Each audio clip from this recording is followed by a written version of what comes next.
This is a KGW News Special Edition. We begin tonight with breaking news. A new wildfire is burning near government camp, and people camping in the area are being evacuated. This wildfire is near the Boulder Lake and Bonnie Meadow campgrounds near Mount Hood. People camping there are now being told to leave from 5 different campgrounds: Boulder Lake, Bonnie Meadow, Badger Lake, Camp Wendy, and Post Camp. These are pictures from the Wasco County Sheriff's Office. The fire has burned about 25 acres so far. Forest roads in the area are closed.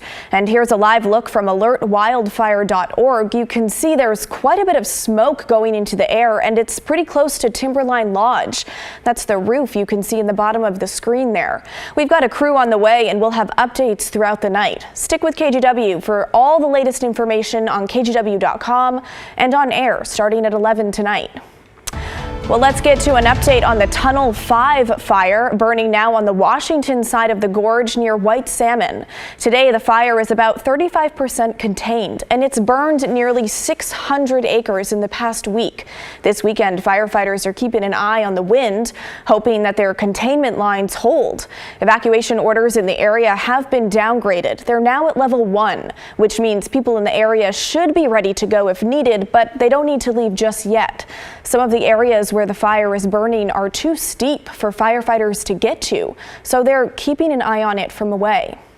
Well, let's bring in meteorologist Joe Ranieri. And Joe, what conditions are these fire crews facing? Well, it's going to be pretty challenging. We took a look at that live camera you just talked about that showed Timberline in the foreground there. Well, it kind of gives you an idea of just how challenging it's going to be because of the steep terrain.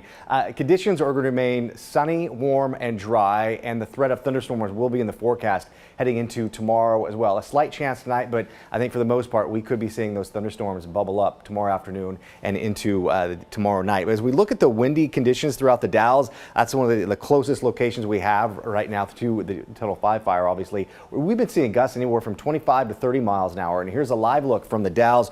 You can't make any smoke out, which is good from the Tunnel 5 fire, but temperatures right now of 83 degrees. Pay attention to the winds coming in from the northwest at 24 miles an hour, but look at the gusts, anywhere from 35 to 40 miles an hour, and that is the forecast heading into tonight and into tomorrow throughout parts of the Columbia River Gorge, Hood River, east all the way into the Dalles and into parts of the mountains as well. So as we put the futurecast into motion, showing you the winds near government camp, the winds gusts will be anywhere from about 13 to 15 miles an hour.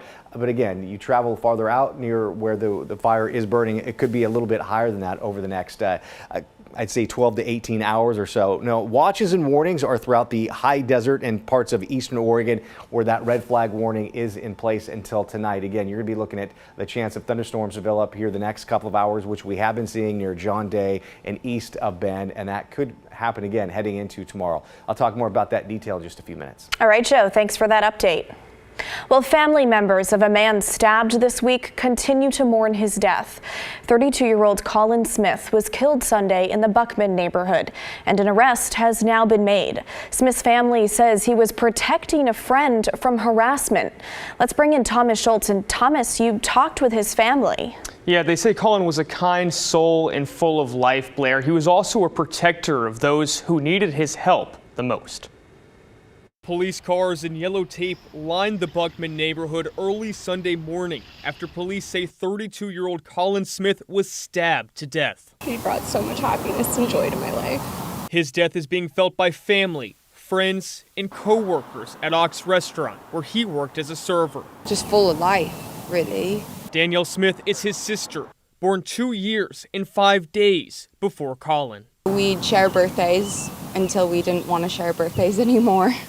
Now birthdays are memories. Family members say Colin died doing the same thing he did every day, fighting for those in need of help. A protector, which is, how he went, protecting those he cared about. Solis says Smith had just gotten off work Sunday and was hanging out at a bar with friends. One was a member of the LGBTQ+ community. Solis says a man came up to the group and began making homophobic slurs to Smith's friend. I know he was probably trying to just de-escalate and get this person to move on, and that's when he was killed. Stabbed to death. Portland police say there have already been 45 murders in the city this year. On Wednesday, 24-year-old Renique Jackson was arrested for killing Smith. And I just want to really stress that it was a hate crime. This is nothing more, nothing less. They say police are investigating this murder as a hate crime, and it isn't the first time Jackson has been arrested for violence. In 2018, he was charged for strangling someone. In 2019, he was arrested again for strangling. That charge was dismissed. But on Sunday, Smith's friends say Jackson took the life of a special soul. He was a protector, sticking up for a friend in need. He always had everyone's back. There is a GoFundMe to help Colin's family pay for funeral expenses. If you'd like to find out more information about that, you can do so on our website, kgw.com. As for Jackson, he's set to be arraigned on Monday. Blair? Thomas, thank you. Well, it was a scary night for a Hillsborough officer and his canine. Their patrol car was hit by another car late last night. The crash happened around 11:30. Police tell us a driver was speeding on Southeast Oak Street in Hillsborough when they crashed into the patrol car on the driver's side. The officer got minor injuries. The dog was not hurt, but 2 people in the other car had to be taken to the hospital. Their names have not been released. In Southwest Portland, the May apartment building is waiting to be demolished 2 months after a massive fire there. The apartments on Southwest 14th Avenue were destroyed when a tenant who was being evicted allegedly set the fire. It also forced residents of the building next door to move out. And nearly 2 months on, they were finally allowed back to pick up their belongings, which contractors had boxed up inside.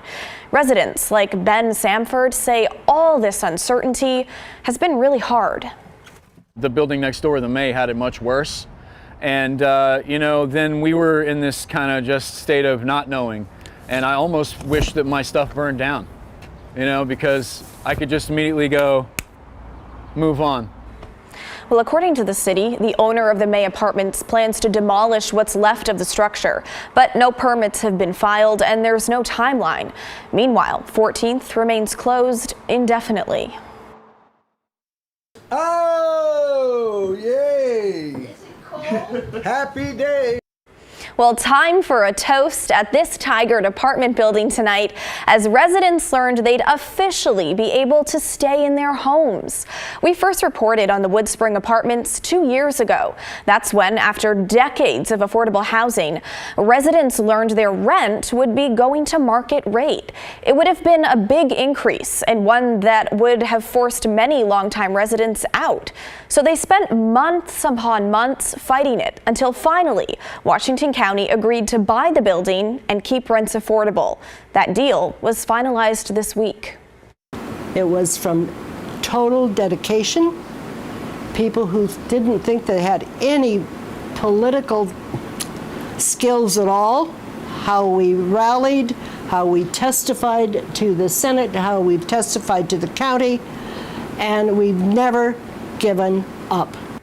Well, residents in other buildings will likely be facing the same battle over the coming years. That's because a tax credit that encouraged developers to set aside low-income housing is expiring for many projects. Now, after that timer runs out, building owners are free to raise the rents on those units. The residents at Woodspring say they want to do what they can to help others fight to stay in their homes, just like they did. Well, a new study by OHSU researchers raises concerns about cannabis use during pregnancy. Now they're warning about potential impacts on babies' brain development and long-term health. Tim Gordon reports.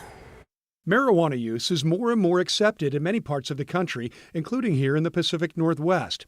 But researchers are still learning about how THC affects different populations, including pregnant women. With cannabis, there's really a lack of safety data. And so, what I found in the clinic is when patients were, looking on their own about information around, cannabis use in pregnancy, they just weren't really coming up with much. Jamie Lowe is one of the OHSU researchers who studied THC in pregnant non-human primates, or monkeys, and found some concerning results.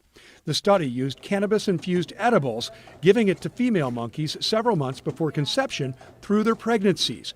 Other primates got a placebo. And what we found in our study was that when we have maternal use of THC during pregnancy, there are changes in genes of babies born that are associated with neurodevelopment, behavior, including disorders like autism spectrum disorder. Researchers call the changes significant and associated with neurobehavioral disorders that are linked to poor health outcomes in childhood and adolescence, from poorer memory and verbal reasoning skills to increased hyperactivity and inattention. While more research is needed, this is important early information for pregnant women who are increasingly relying on cannabis edibles to manage morning sickness, especially in the critical first trimester of pregnancy. Dr. Lowe says it's important to arm women with risk information if they are or are planning to become pregnant. What's really important to highlight at this moment is that we just don't have enough evidence to say that there's a safe dose of THC or cannabis that you can use while pregnant. And that we're really still just learning about the longer term potential health outcomes and effects that may have on children down the road. Tim Gordon, KGW News.